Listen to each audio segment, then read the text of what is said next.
Alléluia. Bonsoir bien-aimés dans le Seigneur et bienvenue à notre rendez-vous hebdomadaire Consultons la Bible. Ce rendez-vous, je ne t'apprends rien, tu le sais déjà. C'est le rendez-vous pendant lequel nous posons des questions et nous essayons d'y répondre à la lumière de la parole de Dieu. Ce soir, nous allons réfléchir ensemble sur comment attirer le bon conjoint. Avant d'aller plus loin, nous allons prier pour recommander notre moment dans les mains du Seigneur. Prions. Père éternel, mon âme te loue, mon âme te bénit pour ce moment que tu rends possible. Merci de nous enseigner au travers de ta parole. Enseigne-nous encore, Jésus. Enseigne-nous encore, Saint-Esprit, et que ta volonté soit faite. Merci de faire du bien à ton peuple. Au nom de Jésus. Amen. J'espère que tu as passé une bonne semaine, bien-aimée. La mienne s'est très bien passée par la grâce du Seigneur. Ça fait un moment. Et je suis contente de vous retrouver ce soir, en ce mardi 1er juillet 2025. Alors, comment attirer le bon conjoint? Question. On me la pose souvent. Comme quoi, il semblerait que j'ai trouvé le bon conjoint. Alléluia, merci Seigneur. Et c'est une question qui préoccupe beaucoup de personnes, des jeunes frères, des jeunes sœurs, d'autres qui ne sont plus si jeunes que ça, mais qui sont préoccupés. Allons-y déjà dans la parole de Dieu. Proverbe 18, verset 22, nous dit « Celui qui trouve une femme trouve le bonheur. C'est une grâce qu'il obtient de l'Éternel. » J'ai bien envie de dire aussi que celui qui trouve un homme trouve le bonheur. Parce que c'est valable aussi des deux côtés. Effectivement, beaucoup de personnes cherchent à savoir comment rencontrer le bon ou la bonne. Mais la vraie question à se poser, mon frère, ma soeur, c'est comment m'y préparer? Tu peux trouver le bon, tu peux trouver la bonne. Mais est-ce que toi, tu es prêt à le rencontrer? Est-ce que tu es prêt à le croiser? Et puis aussi, comment faire pour attirer le bon selon le cœur de Dieu? Je veux te dire que attirer le bon conjoint commence d'abord par devenir toi-même la bonne personne. Ce qui va nous engager dans notre premier point, qui est « Deviens d'abord la bonne personne ». Matthieu 6, 33 nous dit « Cherchez premièrement le royaume et la justice de Dieu, et toutes ces choses vous seront données par-dessus. » Avant de demander à Dieu quelqu'un de bien, toi-même tu dois être cette personne. Alors tu dois travailler ton caractère. Ce conseil nous fait découvrir la loi de la réciprocité et de la préparation personnelle.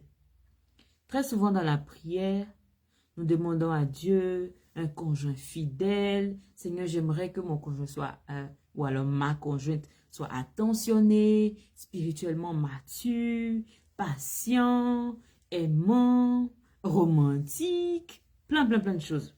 Mais nous oublions de nous poser la question suivante. Est-ce que moi-même je suis ce genre de personne? Est-ce que moi-même je serais capable d'être la réponse à cette prière-là venant de l'autre personne, du sexe opposé bien sûr? Proverbe 27, 19 nous dit une vérité. Comme dans l'eau, le visage répond au visage. Ainsi le cœur de l'homme répond à l'homme. Bien-aimé. En tout cas, si j'ai bien compris ce verset-là, il nous dit que si tu es orgueilleux, tu te regardes dans le miroir, tu vas avoir l'orgueil. Pourtant, ton conjoint est censé être l'autre semblable à toi. Donc, en fait, si tu es orgueilleux, tu vas tomber sur une orgueilleuse. Si tu es très irritable, tu vas tomber sur une femme très irritable. Si tu es mal poli, tu vas tomber sur une femme mal polie. Si tu es égoïste, tu vas tomber sur une personne égoïste. Bref, tu vas attirer ton semblable, tout simplement. Alors moi, je pense que tu devrais chercher à devenir quelqu'un d'équilibré, quelqu'un de mature, quelqu'un qui recherche d'abord ce qui honore Dieu et qui est à l'image de Dieu. Et là, tu vas augmenter tes chances de tomber sur la bonne personne. Une personne sage, douce, attentionnée, comme on l'avait cité plus haut. Alors concrètement, qu'est-ce qu'on pourrait faire? Je te propose quelques idées. D'abord, faire un audit personnel. Interroge-toi.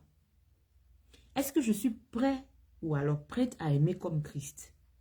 Comme Jean 13, 34 nous le dit, aimez-vous les uns les autres comme je vous ai aimé. Le jeu ici, il s'agit de Jésus-Christ. Christ nous a aimés. Est-ce que tu es capable d'aimer l'autre que tu cherches là? La personne parfaite là, le bon conjoint que tu cherches. Est-ce que tu es capable de l'aimer comme Christ nous a aimés, nous? En fait, aimer comme Christ, c'est aimer avec sacrifice, avec patience, sans condition. Et cela demande un cœur purifié, une maturité émotionnelle et une bonne gestion des conflits. Sans oublier une bonne capacité à pardonner. Ça me rappelle une petite histoire, une anecdote rapide. Chérie, excuse-moi, je vais raconter cette histoire en direct. Alors, c'était à nos débuts, je ne sais même plus pour quelle raison. On avait eu un malentendu et j'étais tellement fâchée. La nuit, je me suis levée, je suis sortie de la chambre. Le monsieur ne sait même pas. Il dormait déjà, je crois. J'ai pris mon coussin, je suis venue au salon. Non, je dors au salon aujourd'hui, je suis trop fâchée avec mon mari. Et je me souviens que j'avais appelé ma maman. J'ai dit, maman, je suis fâchée. Et voilà, mon mari a fait ça. Je vais dormir au salon aujourd'hui. Elle m'a dit, non, tu prends ton coussin, tu prends ta couverture, tu retournes dans ta chambre et tu dors sur ton lit. Bien aimé, tu es sûr que tu peux dormir avec quelqu'un avec qui tu es fâché? Vraiment là? Bref, son conseil nous a amené à trouver, surtout moi, à trouver rapidement une solution, résoudre le problème et pardonner pour pouvoir avancer. Sinon, c'est pas évident que tu pourras passer la nuit avec quelqu'un avec qui tu es vraiment en colère. Bref, je racontais cette petite anecdote que j'ai vécue moi-même pour t'amener à réfléchir. Toi qui es si irritable, qui quand tu es en colère, on a l'impression que la terre va trembler. Tu vas épouser quelqu'un que tu dis aimer. Tu seras capable de lui pardonner, quel que soit ce qu'elle t'a fait. Voilà pourquoi il faut se poser ce genre de questions. Est-ce que dans cette histoire d'audit personnel, est-ce que je suis le genre de personne qui se vexe facilement?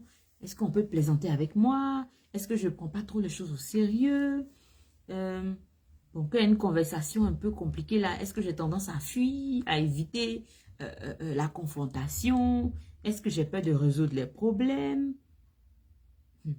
Est-ce que je suis capable d'aimer même quand je ne reçois pas ce que je veux? Ton époux est rentré à la maison, il t'a pas souri comme d'habitude, il t'a pas embrassé comme d'habitude quand il rentre du boulot et tu es censé lui donner un beau sourire, faire la table. Chérie, on passe à la table. Tu es sûr? Question. Un autre élément qu'on gagnerait à checker dans notre vie et présenter au Seigneur avant de chercher la bonne personne, c'est: est-ce que j'ai des blessures du passé? Est-ce que j'ai des blessures de l'âme qui me pourrissent la vie? Hébreux 12, 15 nous dit: veillez à ce que personne ne se prive de la grâce de Dieu, qu'aucune racine d'amertume ne produise des rejetons et ne trouble, et que plusieurs n'en soient infectés. Alors, les blessures non guéries, bien-aimés, deviennent des poisons dans le mariage. Ça peut être ton père qui t'a toujours traité comme le pire des enfants, comme un enfant indésiré, ou alors qui vous battait. Je ne parle pas de correction là, non, non, je parle de qui vous battait. C'est vraiment de vraies violences conjugales, hein, de vraies violences dans la famille. Est-ce que tu as toujours recherché l'attention de ton père, de ta mère? Est-ce que tu as toujours eu peur qu'on t'abandonne? Est-ce que tu as toujours été méfiant? Est-ce qu'il y a toujours eu la jalousie? Tous ces éléments-là laissent des blessures dans notre cœur. Et quand on ne prend pas le temps avec le Seigneur de les traiter, de les soigner, de laisser le Saint-Esprit, bien sûr, les soigner et les guérir, dans le couple, il y a de gros problèmes. De gros problèmes. Donc, avant de chercher cette personne parfaite, ce bon conjoint, cette bonne conjointe, demande au Seigneur de restaurer ton cœur. Demande au Seigneur de restaurer ton âme. Il faut te pardonner à toi-même.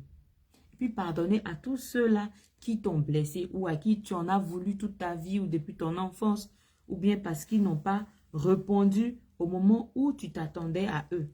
À ce moment-là où tu avais besoin d'eux, que ce soit ton père ou ta mère. Il y a certains même juste parce qu'ils sont orphelins, ben, ils en veulent au monde. Ils en veulent au monde parce qu'ils jugent que ils n'ont pas eu un père, ils n'ont pas eu une mère pour les aimer, pour prendre soin d'eux. Et pour ça, ils sont remplis d'une colère et en même temps la peur de l'abandon. Est-ce que si je m'engage, la manière dont mon père et ma mère n'ont pas pu s'occuper de moi, est-ce que ce conjoint ou cette conjointe-là ne risque pas lui aussi de partir? Tout ça, bien aimé, tu as besoin d'être délivré. Demande au Saint-Esprit de te délivrer de cette peur, de te remplir de son amour. Et il peut même avoir, tu peux même avoir besoin d'un suivi ou bien d'un accompagnement thérapeutique. C'est possible. Ou alors, fais-toi accompagner spirituellement. En tout cas, tu as besoin d'être guéri avant de chercher le bon ou la bonne à laquelle tu aspires tant. Sache qu'un cœur guéri va t'attirer une relation saine. Il ne sera pas basé sur des éléments de chantage ou alors sur une dépendance affective. Non, c'est vraiment pas la bonne base pour trouver la bonne personne. Troisième élément. Est-ce que tu as une vision claire de ce que c'est que le mariage? Est-ce que tu as une vision claire du mariage? Osée 4,6 nous dit que mon peuple périt faute de connaissance. Beaucoup de personnes entrent dans le mariage avec des idées floues, des attentes irréalistes. Ils ont regardé trop de dessins animés sur Disney. Ils pensent que ce sont des contes de fées. Ou bien avoir les couples de célébrités sur les réseaux sociaux. On se dit, waouh, c'est comme ça que le mariage se présente. Non.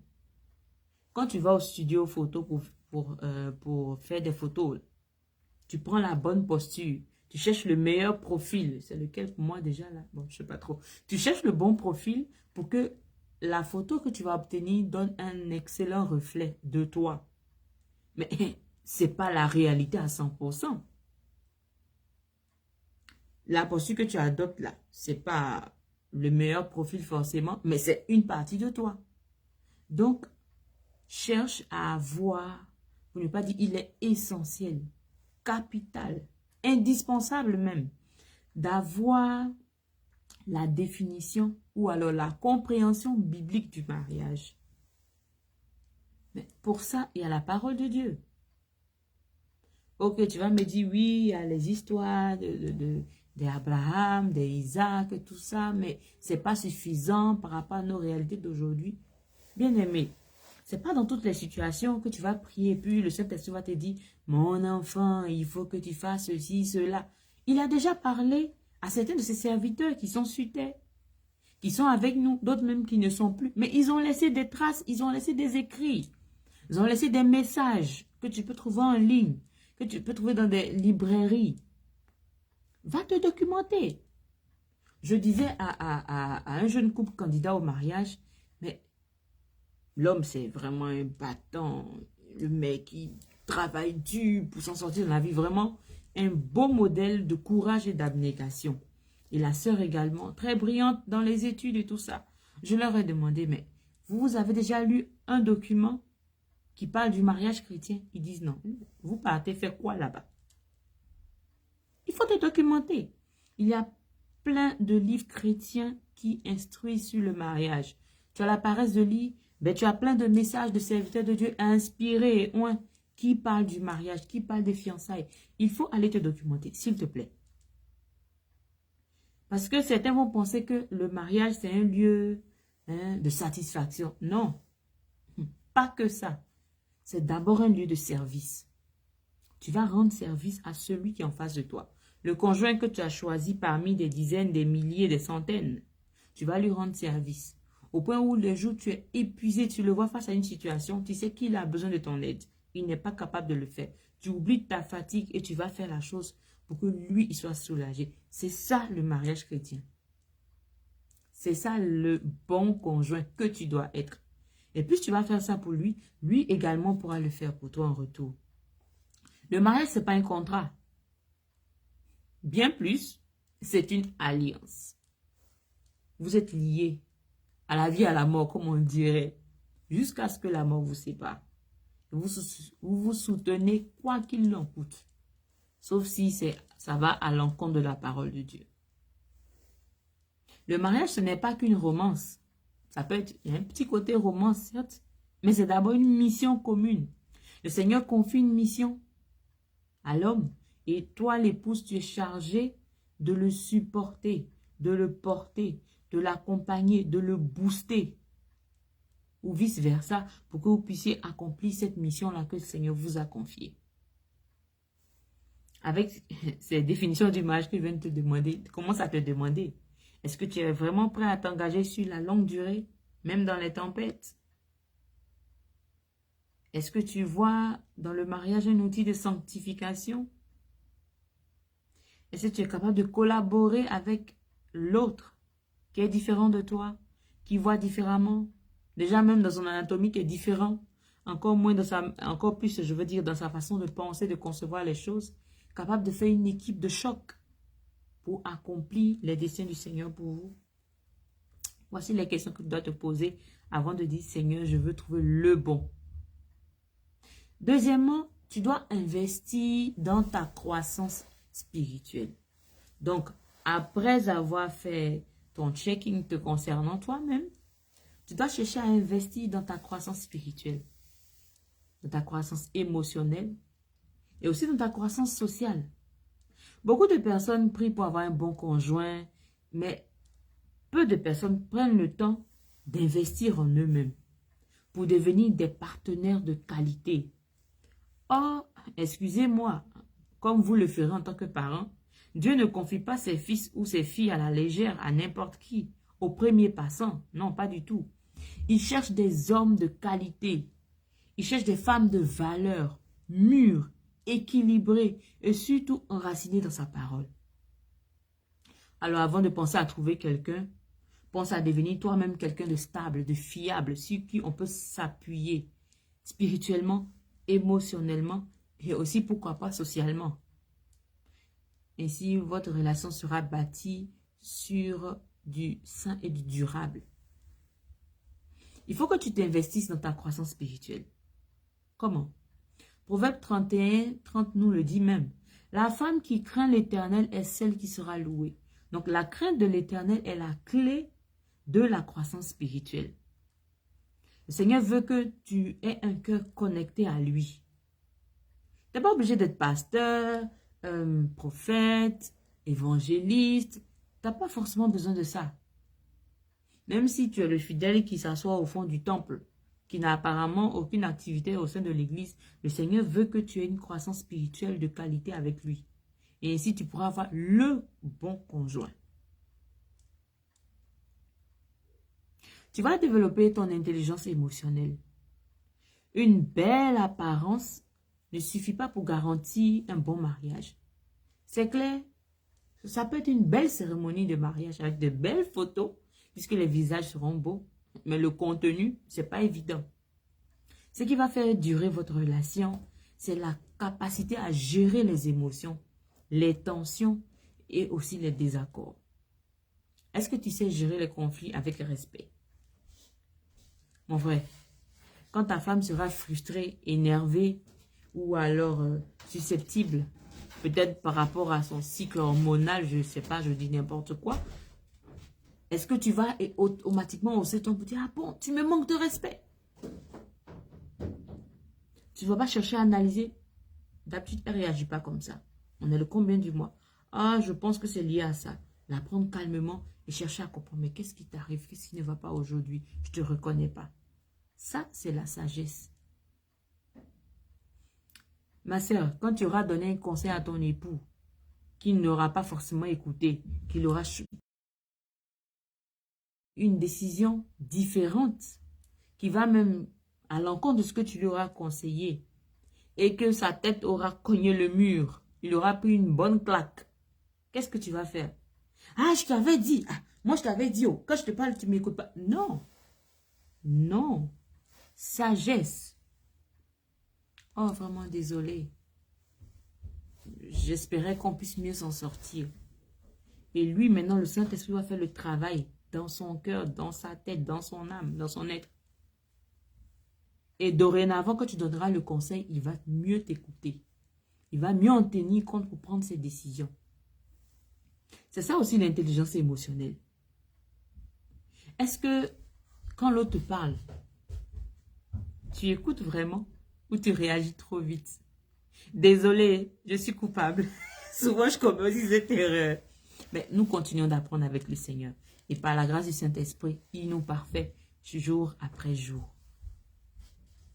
Es-tu prêt à demander pardon même quand tu as raison, juste pour avoir la paix dans ta relation avec ton conjoint?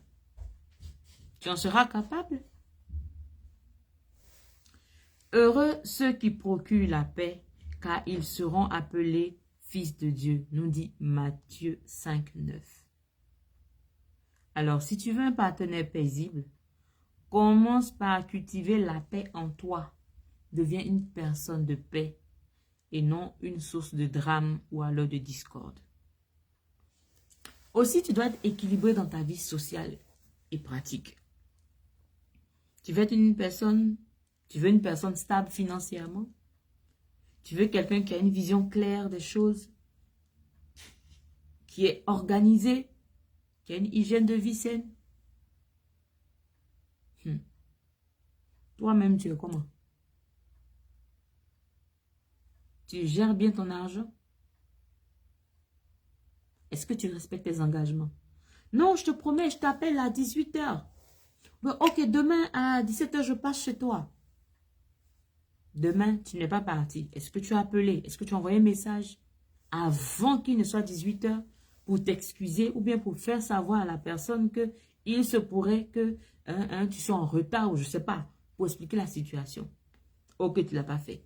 Le temps du rendez-vous est passé. Est-ce que tu as rappelé ou bien tu as écrit à la personne pour t'excuser de n'être pas venu ou de n'avoir pas respecté cet engagement? Ce détail de tous les jours qui peut arriver avec n'importe qui d'autre dans la société, ça va te suivre dans ton mariage. Si tu ne le corriges pas maintenant, tu ne cherches pas à être équilibré maintenant à ce niveau-là, dans ton couple, ça va empoisonner votre vie. Oui, je ne proclame pas, je t'informe. Toi-même, est-ce que tu as une bonne routine de vie? Est-ce que tu dors correctement à des heures correctes, régulières? Oui, ce n'est pas négligeable. Tout ça, ça te suit dans le mariage. Est-ce que tu manges correctement? Est-ce que tes repas sont équilibrés? En général, nous les Noirs, là, on n'aime pas trop les fruits et légumes et tout ça. On dit non, c'est des choses de blanc. Ils ont raison, mon frère, ils ont raison, ma soeur. Est-ce que tu fais du sport de temps en temps? Même si tu n'as pas une routine fixe et calée. Est-ce que tu prends soin de ta santé? Est-ce que tu t'empiffres de tout et n'importe quoi? C'est quoi tes priorités? Tu vois, un bon mariage, ça ne repose pas que sur des sentiments, mais sur la gestion quotidienne de la vraie vie, de la vie réelle. On doit être une personne responsable, on doit être des personnes responsables si on veut être un bon conjoint. Oui, d'abord être un bon conjoint avant de pouvoir attirer le bon. Comme on l'a dit au début avec le premier passage qui parlait du reflet du visage dans l'eau. Si tu es lion, tu vas attirer une lionne. Si tu es panthère, tu vas attirer une panthère. Si tu es cheval, tu vas attirer une jument. C'est pas moi qui ai dit. C'est ce que la Bible dit. Je ne fais que caricaturer. En grand 3, choisis bien ton entourage et tes fréquentations. Bien aimé. Les compagnies, les mauvaises compagnies plutôt, corrompent les bonnes mœurs. Nous dit 1 Corinthiens 15, 33. Tu ne peux pas construire une vie bénie avec Dieu en t'entourant de personnes qui n'ont même pas la foi, qui ne croient pas en Dieu. Ils n'ont même pas la même vision que toi. Tu pries pour un mariage selon Dieu, mais tu fréquentes des gens qui banalisent les relations, qui rabaissent l'engagement, ou alors qui méprisent tout simplement les principes bibliques. Il n'y a pas de cohérence. C'est une combinaison qui ne peut pas marcher. C'est une combinaison qui ne peut pas marcher.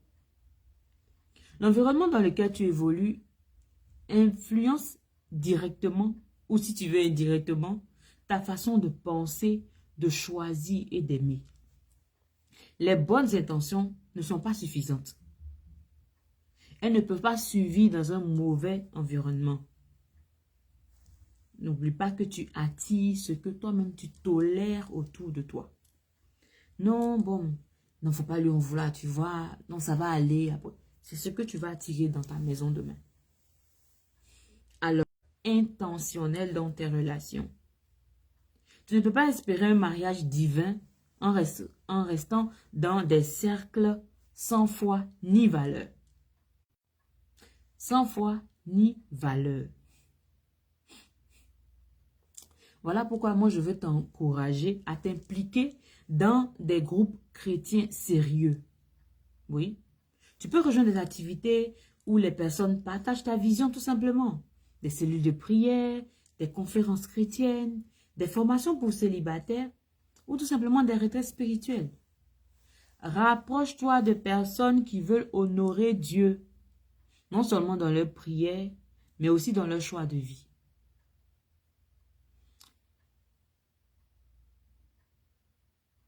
Un entourage sain va t'encourager à grandir, à patienter, à rester intègre, fidèle, à honorer Dieu au lieu de te pousser à faire des compromis. Ce qui va nous envoyer au deuxième point, qui est évite les compromis sentimentaux. Sortir avec quelqu'un juste pour voir, c'est gaspiller ton cœur, mon frère. Ma soeur, tu vas gaspiller ton cœur. Après, ça vous dit non, j'ai eu un gourmet gospel. C'est une peine de cœur, en fait, à l'église. Mais c'est toi-même qui as créé les conditions pour ça. Ce genre de flou-là, ça entretient la confusion. Et puis, ça va te retarder même dans ton appel.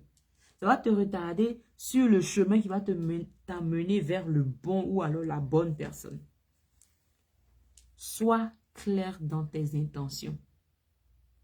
Tu veux un mariage selon Dieu? Tu veux quelqu'un qui prie et qui a des valeurs? Ben alors, toi-même, sois quelqu'un selon Dieu. Promène-toi avec des gens qui cherchent à plaire à Dieu. Entoure-toi de personnes qui aiment prier, qui ont des valeurs bibliques, des valeurs chrétiennes, des valeurs dans lesquelles tu te retrouves par rapport à ton prochain foyer. S'il te plaît, ne laisse pas la solitude ou bien l'ennui te pousser vers des relations, des transitions, genre en attendant. Parce que ça va nourrir le négatif en toi au lieu de t'emmener à t'élever dans ta foi, dans ta relation avec le Seigneur. J'ai déjà entendu les histoires du genre, non, la personne est venue me voir. Sinon, le frère, il est bien haut, mais je ne l'aime pas. Mais dis-lui. Dis-lui, tout simplement. Non, ne pas lui faire mal. C'est qu'elle se joue répondre à son invitation. Ne le garde pas dans le flou. Sois direct et correct avec toi, avec la personne.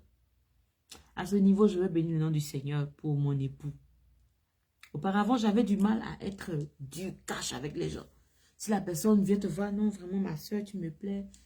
Au lieu de dire, ah, vraiment, merci beaucoup, frère, je suis touchée, mais je suis gênée. Comment je vais faire pour lui dire? Il dit non, tu n'es pas intéressé. Ma soeur, toi-même, je te parle. Le frère qui t'a invité là-haut, il te plaît? Non. Il répond à ce que tu as demandé au Seigneur. Non. Faut pas le fatiguer. Tu sais très bien que l'endroit où il t'a invité, là, c'est un endroit où les couples s'en vont. Tu n'es pas en couple avec lui. Tu n'as pas l'intention de te mettre en couple avec lui. Tu y vas pourquoi? Non, juste pour lui faire plaisir, c'est juste une invitation, c'est rien, c'est pas un engagement. Je vais dire quelque chose aux sœurs surtout. Permettez-moi, je suis une femme, donc c'est plus facile.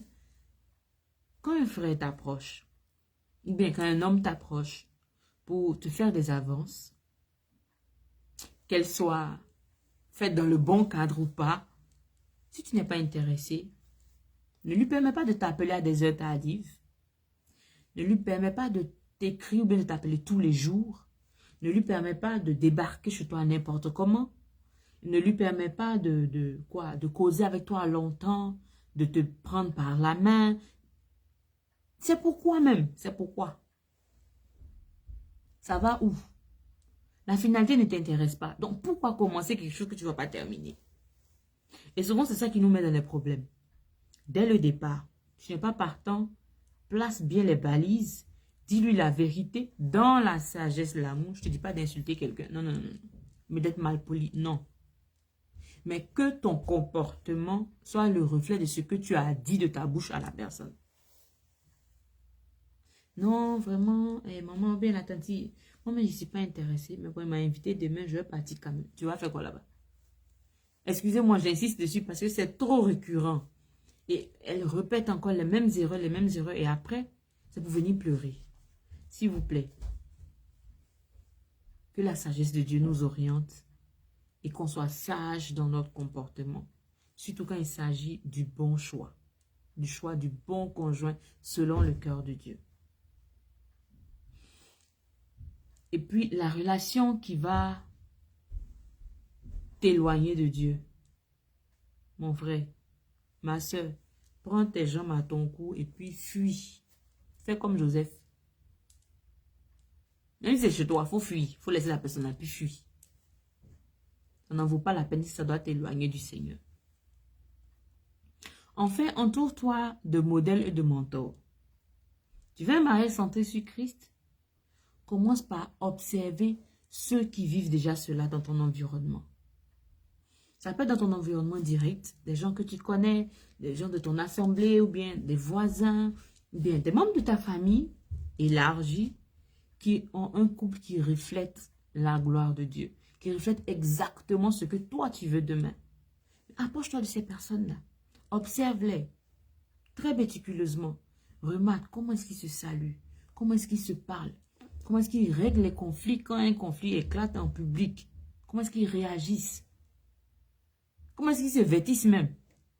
Il faut chercher des couples solides, pas parfaits, de toute façon ça n'existe pas, mais des gens qui sont engagés à produire ce que le Seigneur attend d'eux dans leur mariage.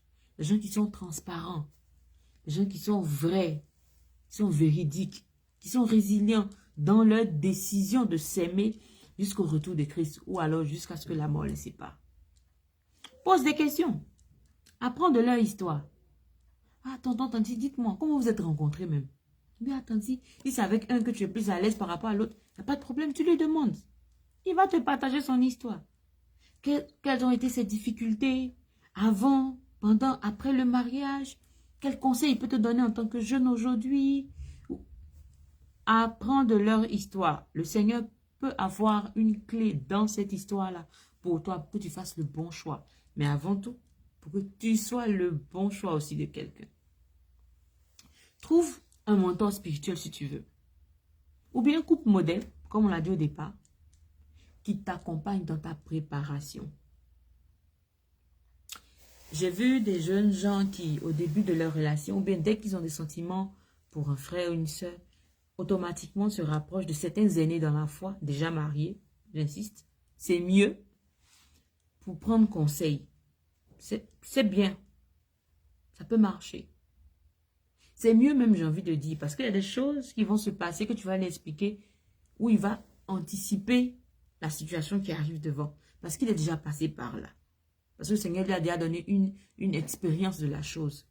Et ça va t'aider à éviter beaucoup d'erreurs. Je ne dis pas que c'est garanti à 100%. mais ça évite beaucoup de problèmes. Proverbe 13, 20, celui qui fréquente les sages devient sage. Donc, entoure-toi des personnes sages, des bons modèles qui vont t'enseigner sans forcément même ouvrir la bouche, juste par leur façon de vivre. Et ainsi, tu seras le bon et tu pourras trouver ou alors attirer la bonne personne. Enfin, fais confiance à Dieu et puis agis par la foi. Psaume 37, 4 nous dit, « Fais de l'Éternel tes délices et il te donnera ce que ton cœur désire. » Quand on parle de relation de mariage ici, il est facile de devenir impatient, découragé ou même désespéré. On regarde les années passées, on voit les autres se marier, fonder une famille, parfois même tes cadets, et on se demande, et moi Seigneur, à quand ma victoire? Mais Dieu n'est pas indifférent à ton désir. Il voit ton cœur, il entend tes plaintes, il voit ta douleur. Mais il a promis que si tu fais de lui tes délices, il va te donner ce que ton cœur désire réellement. Si tu fais de lui ta priorité, il va te donner ce dont tu as réellement besoin. Alors ne désespère pas, parce que le bon conjoint vient au bon moment. Psaume 37, 5 nous le dit. Recommande ton sort à l'Éternel et mets en lui ta confiance. Et il agira. Désespérer nous emmène souvent malheureusement à faire de mauvais choix. Mais la foi te pousse à attendre avec paix. Parce que la foi est une ferme assurance des choses qu'on espère. Une démonstration de celles qu'on ne voit pas. Donc en fait, avoir la foi, c'est dire, Seigneur, je te dis que je veux me marier. J'ai 35 ans, je ne suis pas encore mariée. Mais c'est pas grave. Je reste zen parce que je sais que tu gères. Voilà comment est-ce qu'on doit réagir. Ce que Dieu nous prépare est meilleur que ce qu'on peut aller chercher soi-même. Parce qu'il connaît le bon moment. Il connaît la bonne personne. Et il connaît la circonstance idéale pour l'amener à toi. Sois donc dans une posture de confiance active, mais pas de résignation. C'est-à-dire que pendant que tu es en train d'attendre la bonne personne que Dieu va t'envoyer, tu continues de te travailler sur toi-même, sur ton être intérieur, sur la qualité de ta relation avec le Seigneur, sur comment te préparer au mariage futur, par des formations et tout ça. Le cultivateur qui attend la pluie, il n'attend pas que la pluie descende avant qu'il ne prenne sa dalle ou sa machette pour aller désherber son champ. Non. Il fait tout ce travail-là, il a les mauvaises, et puis il attend que la pluie arrive. Parce qu'il fait confiance au temps. Pourtant, qui est le maître des temps et des circonstances, c'est Dieu. Donc, toi qui es enfant de Dieu, qui lui fais confiance, tu dois davantage te préparer à recevoir ce conjoint-là. Tu dois aussi attendre de façon active. En quoi faisant? En priant, mais aussi en bougeant. Faut vivre ta vie, mon frère. Sans désobéir à Dieu, bien sûr. Attendre ne veut pas dire ne rien faire. Ruth n'est pas restée dans un coin à prier uniquement. Elle travaillait, elle servait, elle respectait les autorités spirituelles. Et elle était visible au bon endroit et au bon moment. Regarde un peu le cheminement de Ruth. Elle était à Moab. Naomi est partie avec sa famille là-bas. Elle a eu ses fils, elle a eu ses 2 belles-filles. La mort a emporté son époux. La mort a emporté ses 2 fils. Et puis elle revient. Ruth ne reste pas là-bas pour dire, bon, je suis veuve, je vais me remarier. Elle suit Naomi. Un respect, un amour, un dévouement extraordinaire vis-à-vis de cette femme-là, sa belle-mère. Et quand elle revienne, il faut qu'elle puisse vivre. Elle se dit, ah, ma belle-mère est âgée, s'il te plaît, il faut te reposer. Moi, je vais aller glaner dans le champ. Donc la belle-mère dit, ok, va dans tel champ. C'est le champ de Boaz. Elle va travailler. Elle ne va pas chercher à se faire remarquer en portant ses plus beaux vêtements avec des bijoux pour se pavaner. Chercher à savoir, ah non, mais où est-ce que je peux trouver Boaz? Quand je vais passer, il va me voir. Non, non, non, non. Elle va chercher à travailler honnêtement, à manger, gagner son pain. Et c'est là que le Seigneur va lui montrer quelle attitude adopter jusqu'à ce que Boaz la remarque, qu'il la choisisse, qu'il l'honore et qu'il la prenne comme femme. Donc, mon frère, ma soeur, en attendant le bon moment, là, attends, ça veut dire prie. Prépare-toi, continue de te préparer, ne perds pas espoir. Sinon, la foi n'a plus son sens. Sinon, ta foi en Christ, ça n'aura plus de sens. Participe à des événements. Va à des rencontres. Va où les enfants de Dieu se rassemblent. Les temps de célébration, d'adoration. Quand tu vas, pendant que c'est un pleur, tu dis, Seigneur, je te bénis parce que bientôt tu m'envoies mon époux, tu m'envoies mon épouse. Alléluia. Pense à la bonne personne que le Seigneur est en train de préparer. Et puis, réjouis-toi. Bénis son nom. Quand Dieu siège dans la louange, ça touche son cœur. Il va même accélérer la chose là. Mais attention, ne te vends pas. Tu n'as pas besoin de te rabaisser ou de forcer quoi que ce soit. Tu peux lire Ruth, le chapitre 2, le chapitre 3. Ça va t'édifier. Ça va te montrer comment est-ce que Ruth a été un modèle de dignité, de pureté, de respect. Et tout ça va te donner un équilibre qui donnera la foi d'attendre en priant et en restant zen, attendant la main de Dieu. Ne cours pas après, laisse le Seigneur contrôler. D'accord? Reste fidèle, respectueux. Tu sais, les gens bien, ils sont attirés par des personnes intègres. Ok? Et ça va développer une certaine estime de toi. Cette bonne personne, elle veut voir quelqu'un d'intègre, quelqu'un de rayonnant, quelqu'un d'équilibré, quelqu'un de confiant. En cultivant ta lumière intérieure, tu vas dégager quelque chose de positif. Et le Seigneur va déposer le regard de ce frère, de cette sœur-là, sur toi à ce bon moment. Et là, tu pourras bénir le nom du Seigneur. Dire, ah Seigneur, merci. Enfin, je peux me réjouir. Bien-aimé, j'espère que ce partage t'a fait du bien. Avant qu'on ne se sépare, je veux qu'on retienne que le mariage est certes une bénédiction, mais il ne remplace pas ton identité. Parce qu'en Christ, tu es déjà complet, tu es déjà épanoui. D'accord? Et même si les mariages chrétiens sont épanouis, tout et tout, personne n'aime mieux que le Seigneur. Le Seigneur t'aimera toujours mieux que n'importe qui sur terre. Mais si on doit rassembler l'amour de toutes les personnes qui t'aiment là, ce n'est rien comparé à l'amour de Dieu pour toi. Ne l'oublie jamais. Même quand dans l'attente, tu prends de l'âge, tu commences à t'inquiéter, dis au Seigneur, Seigneur, comble-moi. Parce que tu es mon plus grand bien. Comble-moi. Il va te mettre dans une paix qui risque de déstabiliser ton entourage. Au point, ils vont se demander, mais celui-là, est-ce que ça l'inquiète même le fait qu'il n'ait pas encore trouvé son conjoint ou alors sa conjointe. Et si tu n'accepteras pas le premier venu, n'importe qui va venir te déstabiliser. Parce que tu es un prince du royaume. Tu es une princesse du royaume. Ne l'oublie jamais. Et le Seigneur t'aime plus que tout. Alors, il veut ton bien. Il veut ton bonheur. Il a réservé quelqu'un de merveilleux pour toi.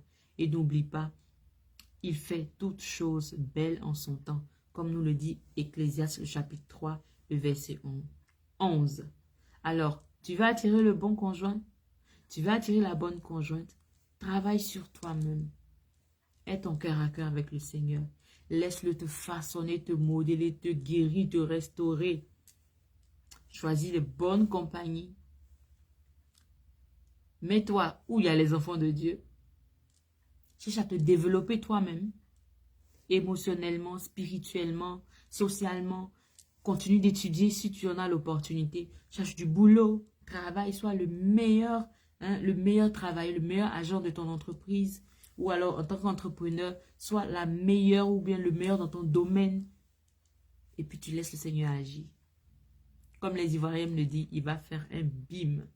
Et tu ne pourras que lever les yeux vers le ciel, pleurer de joie, lui dire merci. Parce qu'il t'aura envoyé la bonne personne. Donc, j'aurais pu dire qu'il n'y a pas de recette secrète, mais c'est ça la recette. C'est toutes ces étapes-là. Et n'oublie pas que par-dessus tout, Il faut faire du Seigneur tes délices. Et là, il va te donner ce que ton cœur désire. Bonne fin de soirée et que le Seigneur te donne le bon ou alors la bonne conjointe. Shalom et à bientôt.